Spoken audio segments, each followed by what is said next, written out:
Welcome to our October 10th edition of Golden Black Live. Back on the show again is Tom Dienhart will join us in segment one. Chad Q. Brown from profilebehavior.com in segment two. And then Brian Newbert will kind of rehash what went on at Media Day, Big Ten Media Day being on Thursday in Chicago. I want to thank our sponsors, and of course, State Farm agent Trent Johnson at trentismyagent.com.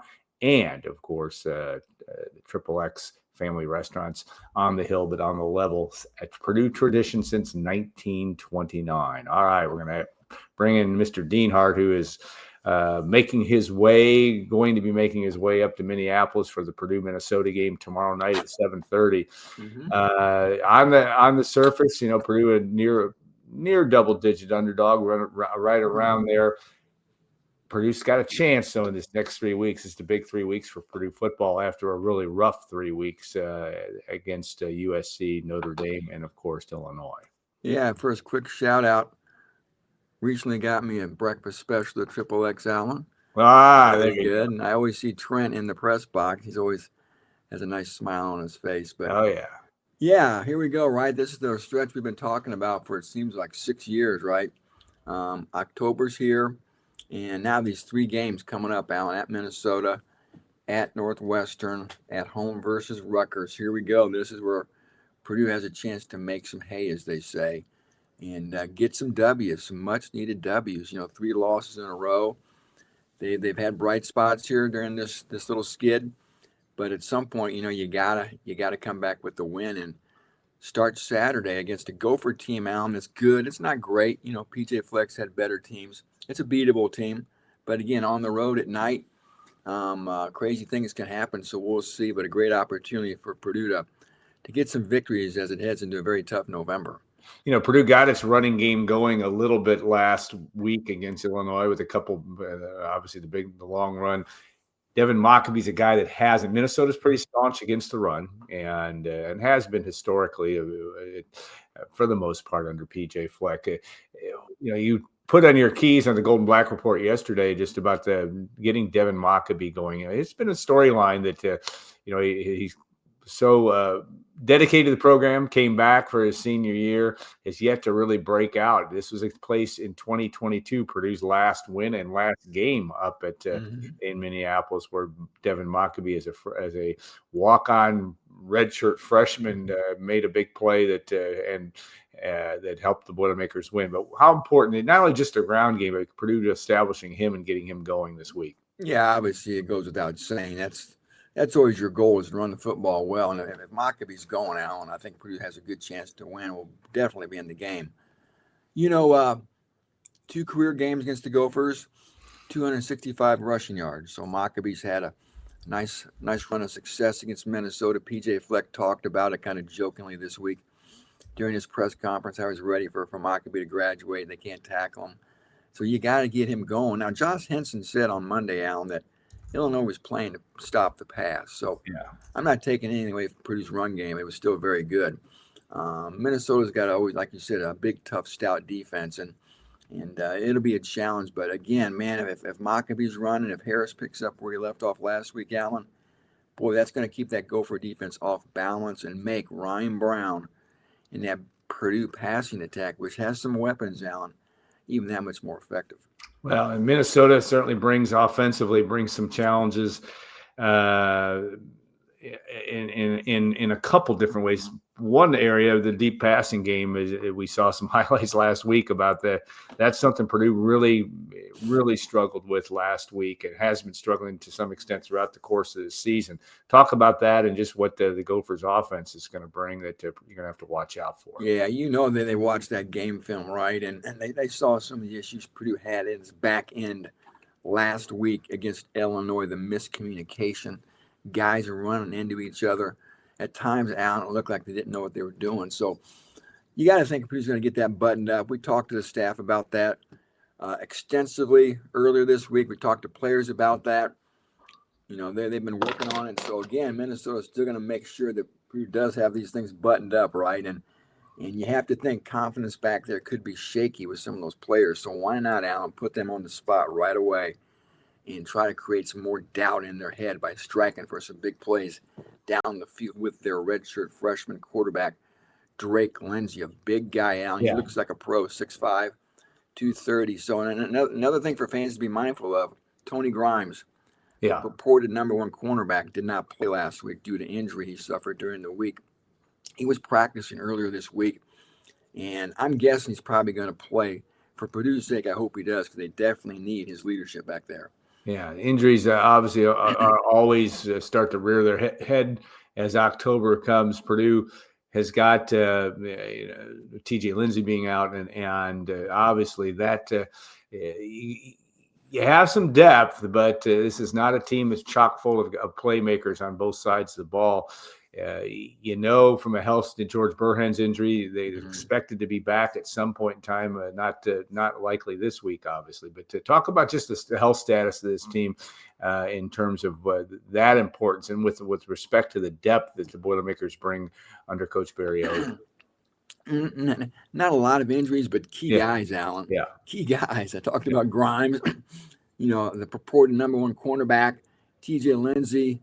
I think it's the best defensive lineman they got. He's out for the year with the ACL injury. D'Amico Kennedy and Ian Jeffries have been asked to step up, and Kennedy's really played pretty well, Alan. Yeah. He seems to be kind of turning the corner here for Purdue, which is key up front to help stop that run. Could be a good ground game by Minnesota with Darius Taylor. So we'll see how the D-line holds up for Purdue offensively, Alan. You talked about George Burhen, of course, out, with this, I think it's a left hand injury. Barry Odom said he'll be back sometime this year. We're not sure when. Sooner rather than later, obviously. I think the best player on the team. And then last week, Alan, number 74, the number one left guard, Jalen St. John, went out with injury. And I'm not sure if we'll see him this week. We'll have to wait and see. Hank Purvis, though, good news. Hank Purvis came in last week, Alan, and played very well according to the coaches and according to Pro Football Focus. So even if they don't have St. John, it looks like they have a guy there and Purvis that can hold up. And one more guy, Alan, Denylon Morissette. Yeah. Wide receiver, has not played a snap this year. I think he could be the number one receiver on the team, Alan. Will we see Denylon this week, too? So, again, not a lot of injuries, but key guys, Morissette, St. John, Burhen, Lindsey, and Grimes. When they've hit hard. Well, and it seems to me that you need this also. You got to have when you have so many new players. It's been well documented the 80+ players that are new to this roster.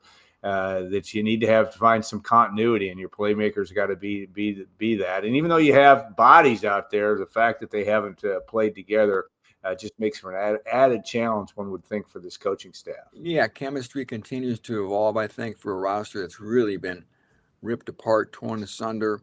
And we're halfway through the season now, though, Alan. So things need to start gelling if they haven't already. So you're right. And a couple other quick points, too, on Saturday. You got to win the turnover battle at some point. Yeah. We talk about it every week, right? They have one takeaway this year. That was a fumble recovery. They're one of 6 teams in the country who have yet to intercept a pass. Last in the Big Ten in turnover margin. So, again, that's got to improve at some point. And then last week we saw the penalties, 8 penalties, Alan. There's some very silly, selfish penalties. And you can't, if you're going to win on the road against anybody, you can't turn the ball over. You got to get takeaways, and you can't commit silly penalties. Basically, you can't beat yourself, right? Yeah.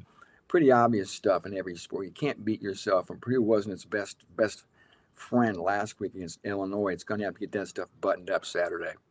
All right, Purdue. The rest of Purdue's October schedule, and yes, they didn't pass the first test in a 16-point loss to Illinois, though they were not a favorite in that game. They were near a double-digit, touchdown plus underdog in that game, and then an opportunity still on paper. If you look at the rest of the season, and it's we can do that as people that follow the program, but the team has to take it 1 week at a time. But still, if you look at it, obviously Minnesota next week at Northwestern, a team that has struggled, though they beat UCLA, and UCLA beat Penn State, so that gets your attention.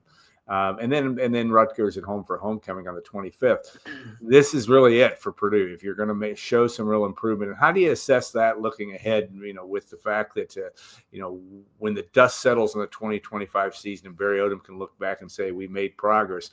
One would think you need to win a game or two over this next 3 weeks to have concrete evidence of such. Yeah, you're right. And they, no shame in losing to USC, Notre Dame, and Illinois, right? The Notre Dame game was one they really never were in it. Yeah. They were competitive. I think most would agree against USC and Illinois. But like I said earlier, Alan, at some point you have to turn that woulda, shoulda, coulda into some wins. And you talked about the opportunity again that looms. Now, the line on this game's dropped about 7.5 points from about 10. Interesting. Yeah. And I think we've talked before. Northwestern, Rutgers are probably toss-up games. If Purdue isn't underdog, it won't be by much. So they look like they're games that, like we said before, are there for the taking. If you wind the clock back, Alan, to June, July, August, when Las Vegas came out with their over/under win totals for teams in college football, Purdue was at 3.5 wins. That's what Las Vegas thought they were going to get, 3.5 wins. But you go 3-9 or 4-8. Here we are with 2 victories already, Alan. So, I think if Purdue goes 4-8, they beat the number. And I think a lot of people, given they were 1-11 last year, I think that's progress, right? Yeah. That's progress considering what was done to the roster too. So it's a step forward. So it's still right there, Alan, for them to, go 4-8, because we talked about November before, Alan, at Michigan, Ohio State home, at Washington, Indiana at home. I mean, I don't care how much black and gold Kool-Aid you drink, Alan. It's hard to see Purdue win any of those 4 games. Yeah, they're going to be three touchdown underdogs in most of those games. One would think, maybe with the exception of Washington, that will be an interesting one just because of the Ryan Walters factor. Yeah. Walters, the defensive coordinator at Washington. All right, so you look at this Purdue offense and Ryan Brown. There's always that focus on him. I think for the most part he has passed the test, but yet. Quarterbacks are measured on victories, and that is a thing that Ryan Brown and company have got to be able to, get to that level. Now, the interception, or excuse me, the fumble recovery last week, obviously by Jackson, the turnovers, you can't have those. But talk about Ryan Brown and his play, and maybe what needs to maybe get a little bit better, but what needs to happen for Purdue to get in the W column here in the next 3 weeks. It's been good, Alan. I think he's played well enough to win a lot of these games. Now, I think the one thing maybe he's been guilty of, and it's part of his youth, I think, is playing how they call hero ball. Maybe trying to make the hard play, trying to score the 14-point touchdown, if you will, Yeah. And Josh Henson talked about that in the recent weeks. You can't look at the scoreboard. Every drive is its own entity. And just continue to stick forward with that. You can't make up deficits with one drive or one pass. So if that little 10-yard dump off is there, the 5-yard dump off is there, take it. Yeah. Take the check down play. You don't have to chuck every ball downfield into triple coverage. We've seen some issues with interceptions this year with him. I think he has 5, but he didn't have one last week, so maybe the message is getting across. He just wants to make plays. He wants to win. He's that classic quarterback who's the ultimate competitor. So that's one thing I think he has to continue to refine, and that comes with maturity, I think, and reps and games. Boy, a lot of good things, though, Alan. He does have a nice arm. He can, his ball floats a little bit, but he can make most of the throws, and boy, he's quick.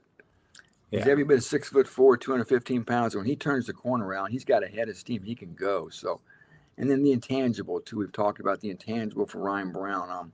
A well-liked guy, a leader. Just sets a good example, and the kind of guy players want to play hard for. So there's a lot there. Ryan Brown's the furthest thing from a problem for Purdue. He's a guy, again, I think that can continue to build and rally around. 7:30 kick local time up at Minnesota. Weather's supposed to be decent, chilly, but not what you would expect up there for a night game in November. Yeah. It's a little bit better from that standpoint. It won't be a factor, I don't think, from that standpoint. But Purdue's got to, you look at where Barry Odom too has shown some emotion after calling his defense, calling out his defense in its play in the first half, especially against Illinois. But just talk about the way he approaches things, and it's as we always talk about, it's easier when you're winning, it's tougher when you're losing, and trying to keep the ship afloat. What do you see from Barry in that, and how that continues to evolve? Yeah, just no nonsense, right? And we we heard him after the game last week. He didn't mince any words about expressing his disappointment in the team, and especially on the defensive side of the ball, I think. And somebody sent me what he said walking off the field at halftime. I know he does a short interview. Yeah, walking off the field, and I'm paraphrasing here, but he was embarrassed by what was going on out there. Purdue gave up 27 points in the second quarter to Illinois, and that's can't do that. We saw those blow-ups in the secondary. So again, I'm sure he got his players' attention, right? They don't meet on Sundays. That's a player day off. And when they got back together on Monday, we talked to Barry then, and the message was delivered, I think. And the team seemed pretty upbeat when we were watching them on practice on Monday too, Alan. I got to think they're going to come out and be ready. I think Barry Odom teams are always going to come out and be ready. You're looking for a close game. I am as well. It's going to be an interesting night. And Purdue's had a history of some interesting contests going all the way back to the 90s up there in Minnesota. Even games at Minnesota's new stadium, which isn't all that new. I think since 2008, but games that Purdue could have won. I remember one in 2014 under Darrell Hazel, where key penalty late in the game cost Purdue dearly. Obviously, the win in 2022, Purdue has finally snapped that streak up there. They got robbed up there in a lot of ways with the Payne Durham phantom offensive pass interference calling during COVID. It's a game, like I said, it's always an interesting environment. An interesting competition between these two. I would call peer schools in Big Ten football. Yeah, a lot of fun series, Alan. Those recent games up there, down here, Alan. Yeah. So Rondale Moore and Elijah Sindler get hurt on the same play. That was against Minnesota in 2019. So go back to the 90s to those Coletto games, 59-53, 56, I should say. Two assistant coaches resigned coming back from that game. 2 years before they lost 6-3 at Minnesota. Yeah. Pitchers duel. On and on it goes. So, and funny, Alan, there's some Purdue flavor to this year's game for Minnesota. Former defensive coordinator Kevin Kane is an analyst for PJ Fleck. Former Purdue offensive coordinator, this is going way back, Bill Legg, is an analyst for PJ Fleck. And Mo Amonade, the former Red Devils up there, he's had back issues, though. And tight end Drew Bibber is a Golden Gopher, and Jaden Ball, an offensive lineman, is a Golden Gopher. So a lot of former black and white up there in the Twin Cities. Yeah, interesting to see what all that's going to be. We'll look forward to your coverage after late night tomorrow night, obviously with that 7:30 kick. But safe travels up to Minneapolis, and it's always a fun place to go. And hopefully the Boilermakers will make it a competitive game. It'll be worth analyzing and writing about. But we'll look forward to your work. Thank you very much, Alan. All right, thanks, Tom. We'll be back in a couple minutes as Chad Q. Brown from ProfileBehavior.com will join us. Stay tuned. We'll be back on our next session, I should say, of Gold and Black Live.